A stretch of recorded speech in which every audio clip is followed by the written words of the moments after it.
So next up, we have Kirsten Campbell coming back, and she's going to be joined by Alison Vella. Alison is the KeepAble's stakeholder engagement lead. So welcome, Alison and Kirsten, and you're going to be looking at 5 simple strategies for reablement. Really happy to be presenting this one with Kirsten today. We're on opposite sides of the country, but work side by side virtually every day, which is really exciting. So I'm just going to share the presentation. All right. So, Kirsten, would you like to introduce yourself again for anyone who's just joined? Sure, I'll just keep it quiet. Are people able to hear me? I can see some comments in the chat that Alison's a bit hard to hear. So maybe you just let us know in the chat. That would be great. So yes, I'm Kirsten Campbell. I'm an occupational therapist. I've spent most of my 30+ year career working with older adults. And I've been working with KeepAble for almost 2.5 years, spreading the word about wellness and reablement. Thanks, Kirsten. And hopefully it's a little bit clearer perhaps now. I've put the headset on. Fantastic. Excellent. All good. Okay, so yes, I'm the stakeholder engagement lead here at KeepAble. I've been with the organisation now for 6 months and have over 7 years experience in the aged care sector working with clients on their reablement goals, which is really exciting, exactly where I want to be.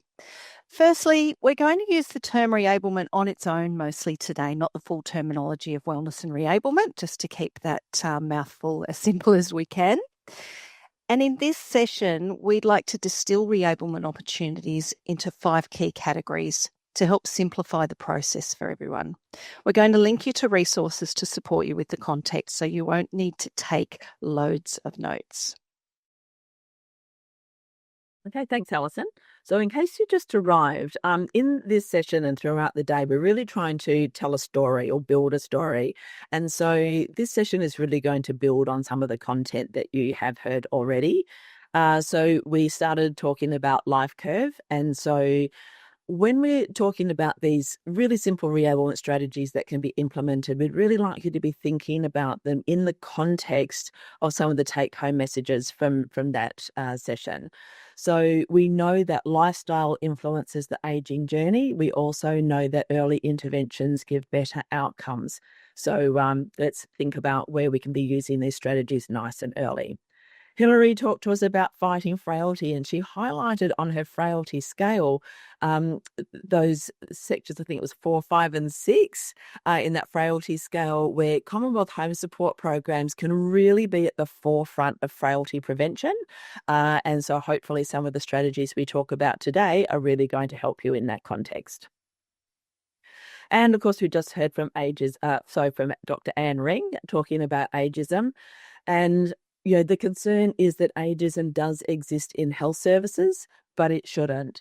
So hopefully a lot of the conversations that we've had today about viewing the potential of the older person and their rights in this system will really serve to promote the use of these strategies and to really recognise that ageism is a barrier to reablement. So we really want to seek ways to overcome that. Okay, so we've had a 2023 Commonwealth Home Support Program Wellness and Reablement Report outcomes published, and so there were some significant challenges for reablement identified in that. I'm going to speak to a couple of the points, not all of them because there were lots, but one of them was the shortages of allied health professionals. That's not going to change anytime soon. And that's something we're going to continue to struggle with. So if we're not going to have resolution on this problem in the immediate future, we need to have other strategies. So think about that when we're talking today. Hilary also, I promise we did not collude on this, but Hilary also brought up the issue around declines in client capabilities as they related to frailty. And so we're thinking, well, how can we still help somebody that has already experienced some decline? But even more to the point, how do we identify the opportunities earlier? And Providers are also reporting difficulty with client willingness to participate in services, and I'm really hoping that maybe that life curve conversation we had this morning brought something to the table in terms of how we can talk to clients about wellness and reablement. And then finally, from this, or not finally from the report, there was plenty in it, but another couple of points. It was this particular chart was interesting. It showed information about client care plans and how they were documented. So if we look at the green highlighted part, what's interesting is it shows that most care plans are really good at identifying and documenting the client's goals to maintain or regain functional capacity. So we can see that 23% say mostly, 64% say always. That's a really big cohort. But when we drop down into the actual actionable tasks, so being able to identify what we do to support those goals, suddenly the statistics drop significantly. So particularly like if we look at that always section, we've gone from, 64% of people are identifying the goals, but only 41% of care plans are really identifying how we encourage self-sufficiency, and only 45% are really clear about how we're building on capacity and strengths. So we sense that this is a real gap area where the industry could benefit from some support. And then this is also from the same report, and where this is really interesting is this is about clients that are developing new skills and capabilities and in what contexts they're doing that. And what this is showing us is this really heavy dependence upon allied health, of which we know we don't have enough, and also goods, equipment, and assistive technology. There's a good profile of social support group, which is nice. But if we have a look at all those other elements, we're not really seeing new skills and capabilities being developed in those areas on a day-to-day basis. And last year in our forum, we talked about the everything you do for me, you take from me content, which really highlighted the therapeutic value for older adults, or all of us, by continuing to participate in these things. So there will be some links to that content to develop that understanding that will come later on in the session. But just really wanted to flag that I think we have some missed opportunities in those areas. Absolutely, Kirsten. Okay, so let's look at what is happening for everyone in the sector at the moment. We're going to ask for some audience participation here. So if your response is yes to any of the questions that we pop up, give us a thumbs up reaction. And if no, how about a surprised face reaction, just because there's no thumbs down, to make that easy for us. First one, could you confidently explain the difference between reablement and rehabilitation to another person? Mostly yeses, I think, there, which is fantastic. That is so good. When we don't differentiate between reablement and rehabilitation, reablement can feel much bigger than it really is. So hopefully I'm going to dispel a little bit of that today. Next one, are there clients in your organisation waiting longer than 2 weeks for occupational therapy and or physiotherapy? Couple of surprised faces, which I know they definitely outweighed with the thumbs up, which is sort of what I was expecting. But it's good to see a few no's there as well. So waiting though. Absolutely. In the last Wellness and Reablement Outcomes report, as we said, providers did identify the shortages of allied health professionals as a significant barrier to implementing reablement. And I think we've backed that up with those reactions. Absolutely. What about, is everyone in your team skilled at identifying opportunities for reablement? Oh, good. We're here for a reason, Alison. Yeah, there's a lot more no's on that one. And sorry, I'm just averting my eyes to another screen to see the reactions popping up, which is great. Thank you for your honesty with that, everybody. That is really fantastic, because reablement is everyone's job. It needs to be embedded in organisation culture, needs to be represented in policies and procedures, in individual attitudes and the language that is used. So we'll talk to that a little bit today as well. And the last one, in your experience, do time constraints limit reablement interventions?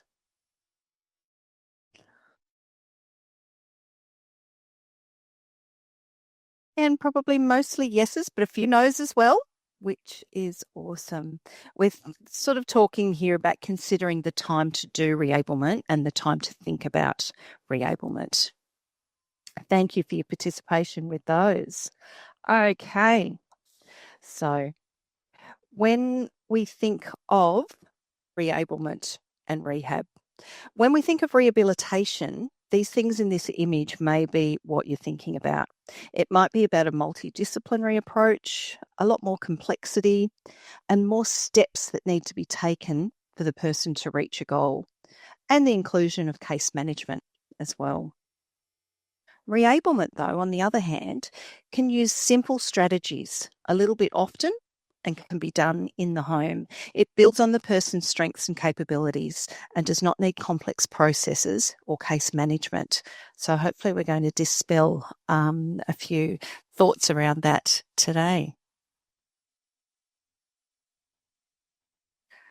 Okay, so let's have a look at how, when everyone in the organisation has a reablement mindset and focus, the benefits are fantastic. Think about your next outcomes report and how awesome it's going to be if you can instill some of these information. But let's have a look at the challenges. I don't know what to do. I don't know if I'm allowed to do it. So those barriers that you might face internally. I don't have time to think about it, like we just mentioned before. I've got some ideas, but don't know where to start. Do I have time to do it? This is where we can help. We've created some cards on the 5 strategies that we're going to be talking about today. And we will actually pop up a link, a QR code link at the end of the presentation where you can actually order some copies of them. So you can have those in your palm of your hand, which is really, really good. So the 5 simple strategies are listed there, and we are about to break them all down and go through them one by one. And Hilary did allude to them before as well. So before we get on to all of those different strategies, let's sort of like tackle some of those questions around, well, how do I know if I'm allowed to do it? What are the opportunities for me? There are so many reablement opportunities for older people, but they aren't the exclusive realm of allied health. And again, going back to that issue of the shortage of allied health, the availability of allied health professionals, we actually have to find other ways of making sure that we have reablement embedded into the everyday. So we thought we'd have to start with a conversation about who can, who can't, who shouldn't. And we're going to pop a copy of this slide into the chat. So if you happen to have a second screen somewhere, you can put it aside, because when we start to talk about some scenarios for the different reablement interventions, you can maybe use these questions that we're posing to you to start thinking about who that intervention maybe could be implemented by. So as the allied health person on the team, some of the considerations for where something is going to fall down more on the side of an allied health requirement would be if that scenario requires the management of a health condition, particularly things like maybe a cardiac condition, respiratory condition, even mental health conditions like anxiety or depression, or if there are comorbidities that are really increasing complexity. As far as risk goes, we know the new Act tells us that we need to give people the opportunity to embrace risk, but some risk profiles are higher than others. And so if those risks are harder to manage due to the client's condition or the environment that they live in, then that may tend more to the requirements of having an allied health person involved. If the goal is complex or a bit of a stretch goal for that person, so it sort of goes beyond what maybe we could do on a day-to-day basis, that might be an indicator for getting an allied health professional involved. And then there are other things that are much clearer, so around, professional boundaries. So whether treatment modalities like ultrasound are needed, or whether home modifications are required, or complex assistive technology is required. This is all going to push you towards trying to get an allied health professional involved. Over to you, Alison. And then I'll look at the other side of the coin, which is your non-allied health opportunities. So these sorts of things can include, incremental supports or interventions that can be slotted into daily life, sort of, what about daily tasks? So we're looking directly at those sorts of things. Knowledge and information accessible to the layperson. So whether that is accessing information that is just available to everybody in the aged care sector, but doesn't actually specifically apply to that allied health qualification. Recommendation of low risk assistive technology, and we'll talk a little bit more about that one shortly. And again, may involve risk, but risk that is easily managed. So it's not black and white. There are grey areas that sit with experience and confidence of staff, what support is available, and also it depends on the questions you ask the person and the responses from that person that you're working with as well. Right. So when we have a full team that's really reablement focused, it then becomes really a choice between allied health or non-allied health. We're really looking at where all those opportunities lie on that full continuum. And sometimes even while we're waiting for allied health, what can we do to continue a reablement focus while we're waiting? Because we know that we can't afford to have somebody sitting on the couch for 4 weeks until they get their physio assessment. So we will launch into talking about some of the strategies. So the first one on our cards and on our website, the first one is build capacity. And we have deliberately put that up the top because it's really the gold standard. It's the thing we most want to do if it's possible. It's often overlooked, though. Often we'll go straight to giving somebody a piece of equipment rather than thinking about how we can improve that person's capacity so that maybe they don't need it. So the question that we need to ask ourselves is, does the person have the potential to improve in any of these domains that we've got on the screen now? So the physical abilities, cognition, mental and social well-being, and the ability to participate in activities. Just to contextualise this with what Anne talked about this morning, or Dr. Anne Ring, with her discussion around ageism, is that, yes, we often see functional decline in older adults, but often that is generated by societal attitudes where older people are discouraged from independence and discouraged to engage in activities. And so often that decline is associated with loss of confidence and deconditioning rather than being directly related to their to how old they are. If that's the case, then that's often reversible if identified early. And so we've talked about that in the life curve discussion and with Hillary's discussion around frailty. Just a quick comment about cognition. In the latest Reablement report outcomes, it was identified that cognitive decline was a barrier to reablement.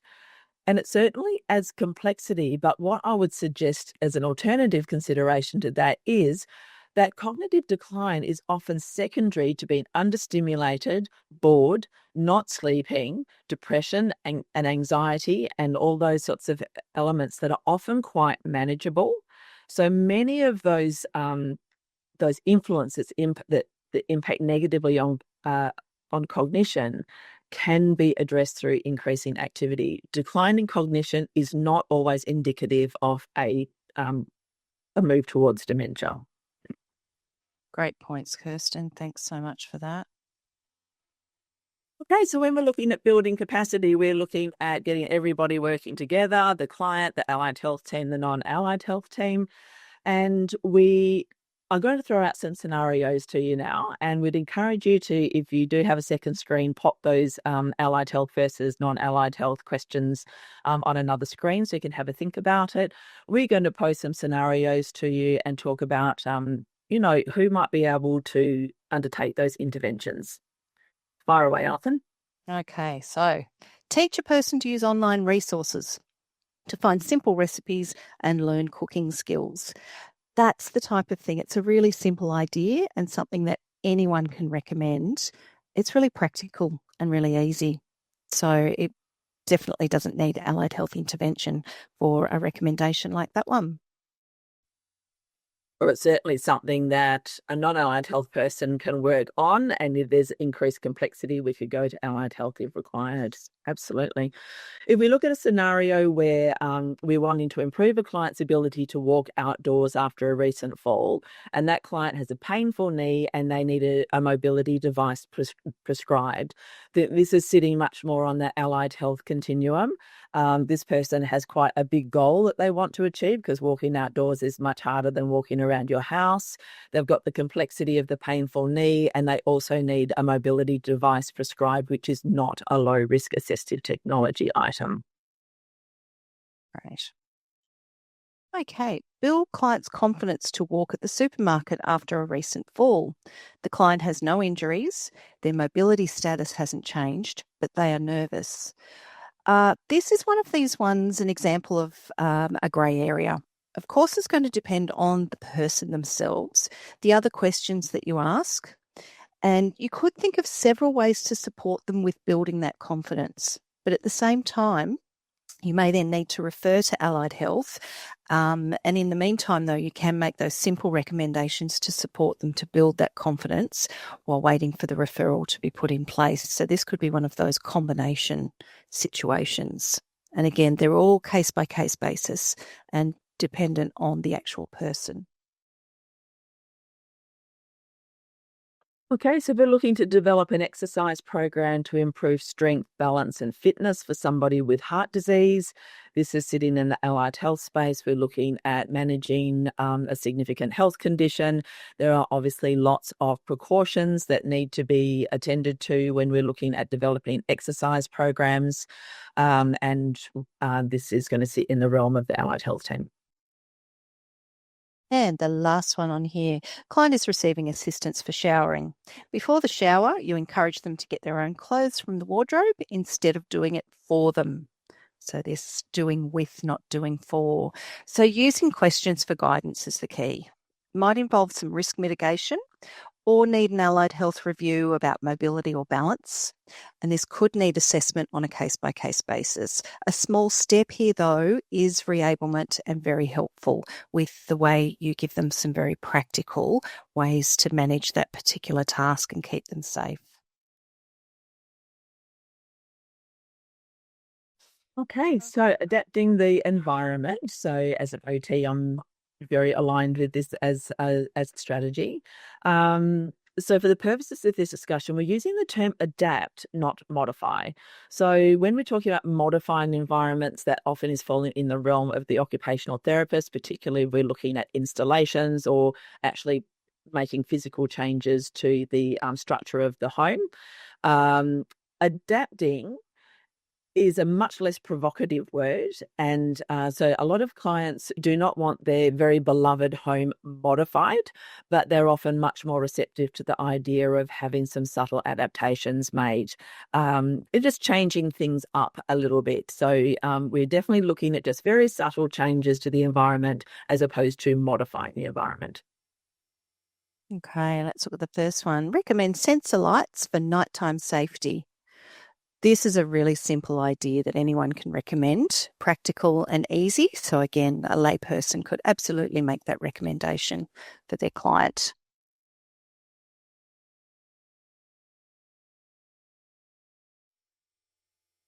Okay, so labelling kitchen cabinets for somebody with dementia. I think this is an example of something that does not have to wait for an OT to turn up to the house to do. This is something that anybody can support somebody with dementia with, and lots of people ask, what are reablement strategies we can use for somebody with dementia? This is a really good example. Now, you'll just notice that in the chat, if you click on that, it'll open up a little screenshot of a page from the Dementia Enabling Environments website from Alzheimer's WA. This is a really fun website. you'll notice on there's some little crosses. And so what you do is you go into the dementia enabling websites. You can click on a link that will open up about advice for a room in terms of how we can make that environment more accessible for somebody with dementia. And you click on all the crosses and it gives you all sorts of little great tips. It's so much fun. I suggest that you leave a good half an hour if you want to delve into that, because it will draw you in. But it is targeted to the layperson. It's targeted to anybody on your health team. It's targeted to families, support networks. Highly, highly recommend. So brilliant resource. Does not require an OT to turn up and label the cabinets. They've got some great information on there. Yeah, really terrific ideas.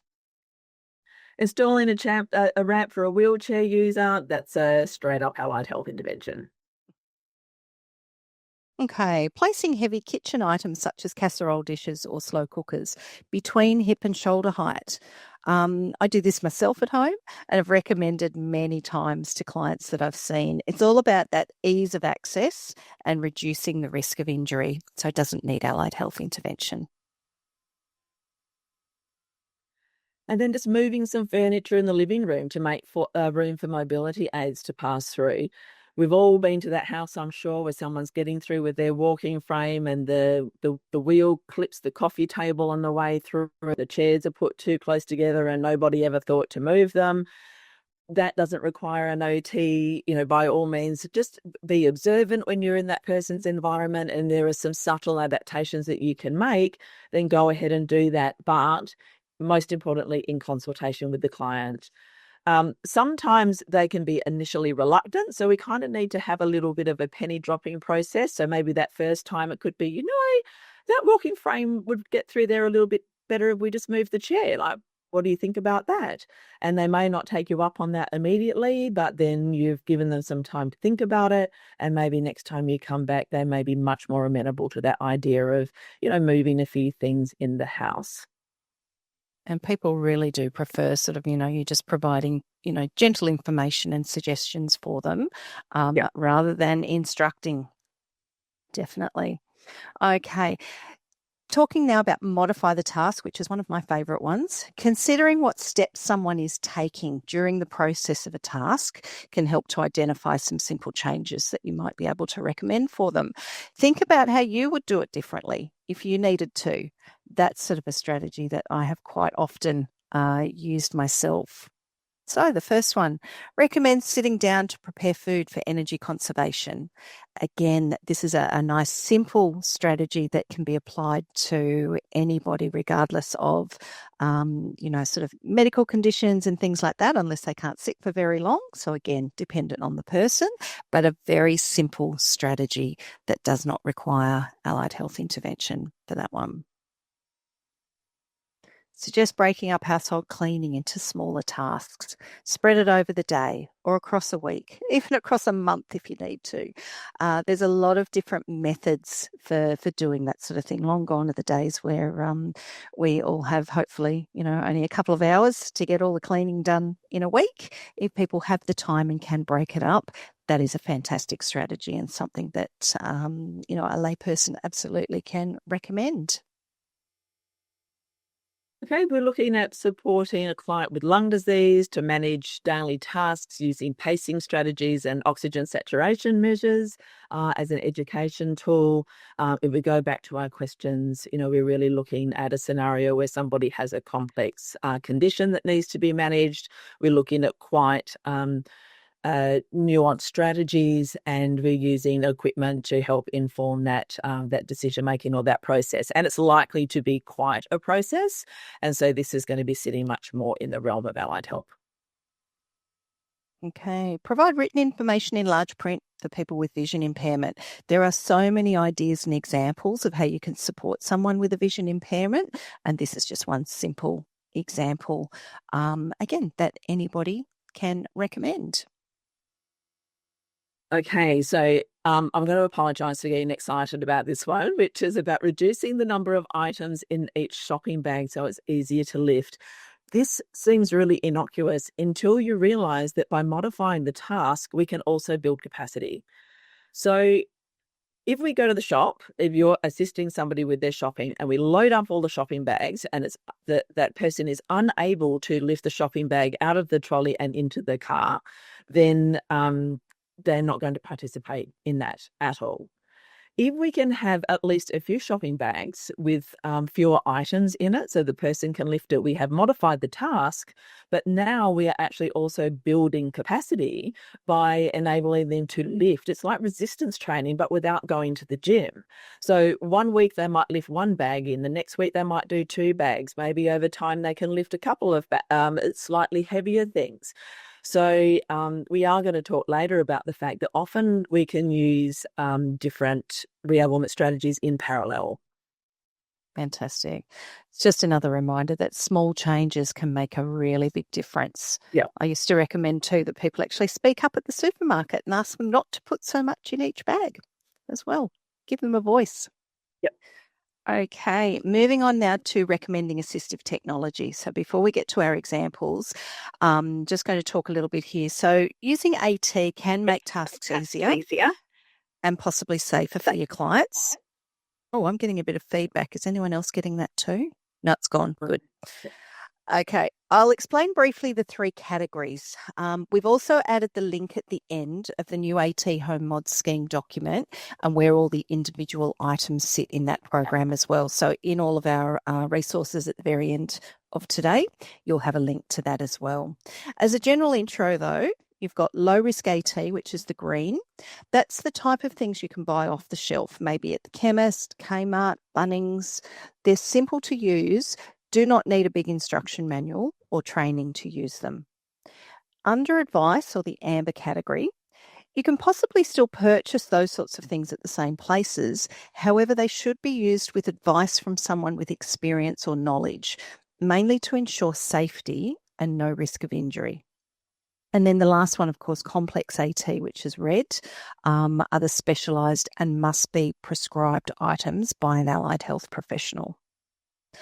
So we've got the picture there of the document as well on the websites. We've got assistive technology essentials, and we have some pages as well with ideas that you can use. We'll show you a little bit of that later.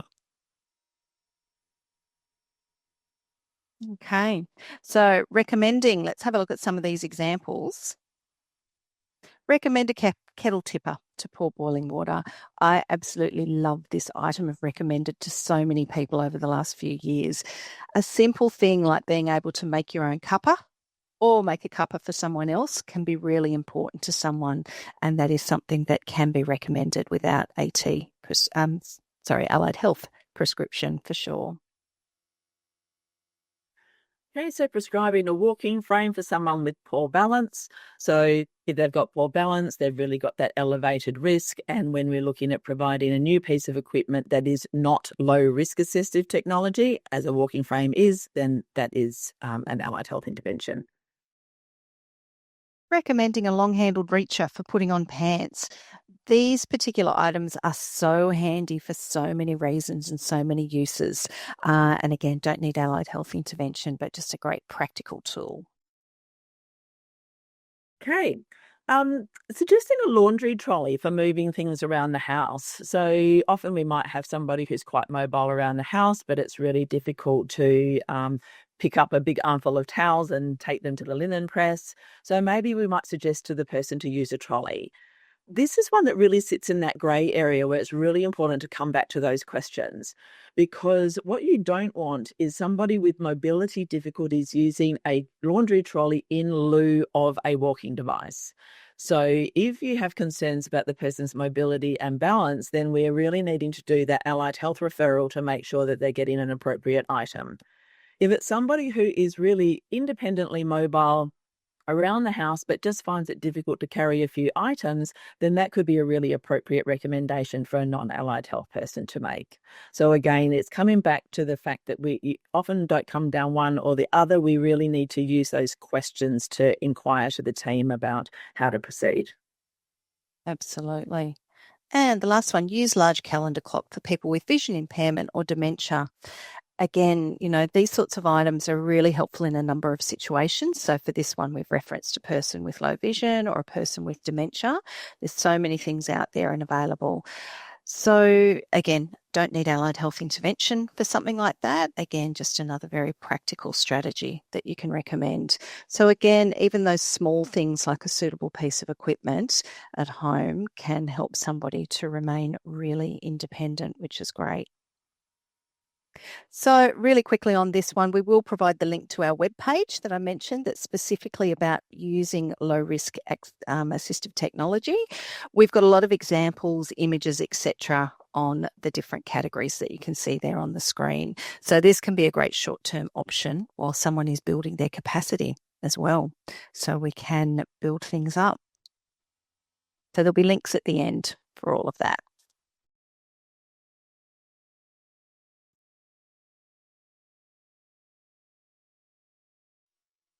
Sorry.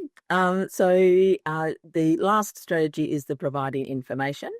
So this is really important for informed decision making. So if we can really do this well, we're really upholding a lot of the standards and the requirements under the Act.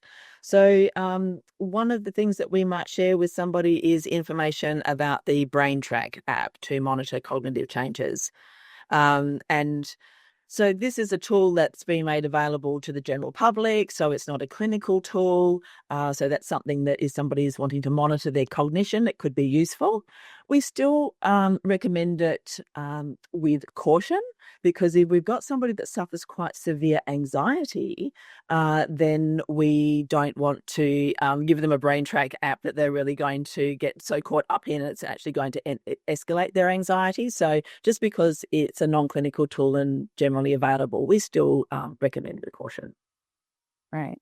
Providing information about local activities and social groups. And that was referenced before, and it's been going hot in the chat, I saw as well, that you can use the Live Up website, allows you to find local resources by adding in a postcode. So it's very helpful for everybody in the sector to be able to use that. It's got some fantastic tools. Okay, so referring to specialist organisations, say for instance for vision and hearing services or continence advisory, a bit of a grey area. Therapists are often going to be quite keen to be involved in that, but also that would sit in the zone of like your coordinators, probably less likely to happen from maybe a support worker point of view. Okay, positive aging strategies and possible aging trajectories.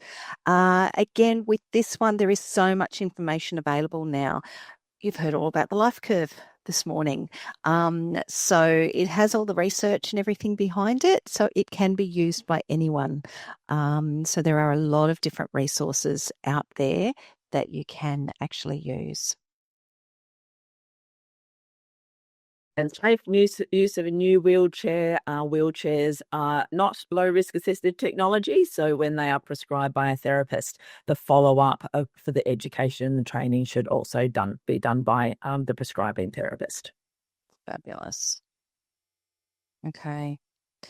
It's almost lunchtime, everyone. We are nearly there, which is fantastic. So perfect time to ask, how are reablement strategies like hot chips, Kirsten?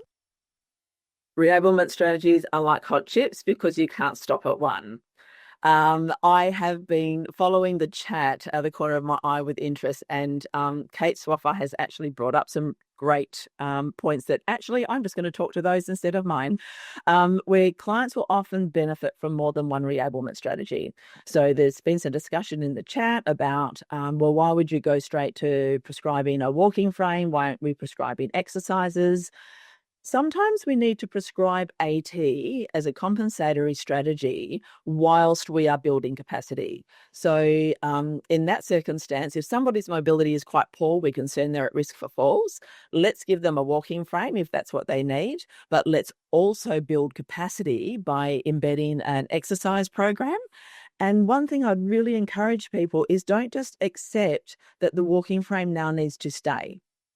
When we prescribe assistive technology, always think about, is there the potential to remove it? Often we might start with one reablement approach and progress to another, or you'll use different strategies to tackle different issues. I'd also really recommend sharing the strategies with your clients, because clients are actually really good problem solvers, and giving them those ideas might help them along the way. And that leads really well into this one. I'll go through this as quick as I can. So when you follow a wellness and reablement framework, you're also working towards several of the new quality standards. So really quickly, standard 1, the person, where you're supporting their independence, dignity, and making their own choices. Standard 2, the organisation. We can assist with the resources for training on reablement. The organisation can easily report on reablement to meet their requirements, and also recognise the data and feedback received from clients and families too. Standard 3, care and services. Identify effective reablement strategies that can be documented in care plans. This has been a problem area identified in reablement outcomes reporting. And lastly, standard 4, the environment, which we talked about. So supporting people to feel safe in their home environment by identifying and reducing environmental risks. Identify those needs for change through adapting the environment to meet their needs. Okay. So where to from here? We're coming to the end. You with the pause. Where to from here? So we've got some great points there. I just sort of wanted to highlight really things like adding reablement to your team meetings as a topic. Share the ideas, share those great stories amongst your team, because that really does help to instill the practice. Use the checklist when you're working with clients or in strategy conversations in the workplace. Talk to colleagues about what they think is a good option where you can. Share the love. Find out what others do to build capacity or have modified a task for a client, for example. It really does make a big difference when it's a common topic of conversation within your organisation. So again, we will provide the links. We do have a whole webpage on the 5 reablement strategies with examples, etc. And we also have a fabulous new resource on care plans and how you can write fabulous care plans with a wellness and reablement focus. And Kirsten will be talking more about that this afternoon. So that's the QR code for the cards. As we said, if you haven't got a mobile phone handy on you now, I'm about to change the slides. So don't panic though, because it will be in your kit at the end of the day and you will be able to order that. It is a maximum of 10 per person. Just pointing that out, but that is how you can order a supply of those. Sorry, the QR code is the one thing that is not in at the end of the day, because it's really only available to people that attend the conference today. So if you need to flick back while we wind up, so people got time to scan it, then absolutely. I'll go back to that in a second. Yeah, we'll do our wrap up and then I'll put that one back up there for a moment or two. Sorry, that was an oversight on my behalf. Yeah. Okay, so thank you for that. I hope there was some useful conversations in there. The care planning conversation this afternoon is really going to be about showing you how to embed a lot of those ideas into your care plans, particularly given we've identified that gap in the reablement outcomes report with regard to, how do we support those goals and outcomes for clients. Yeah. So very much, just please ensure to talk about reablement in your teams often, share the great stories, and just remember that small changes can make a very big difference to someone. And that is us. So I'll just go back to that other slide and leave that on the screen for a moment. And I'm sure Paul is about to either throw any questions at us or take us to lunch.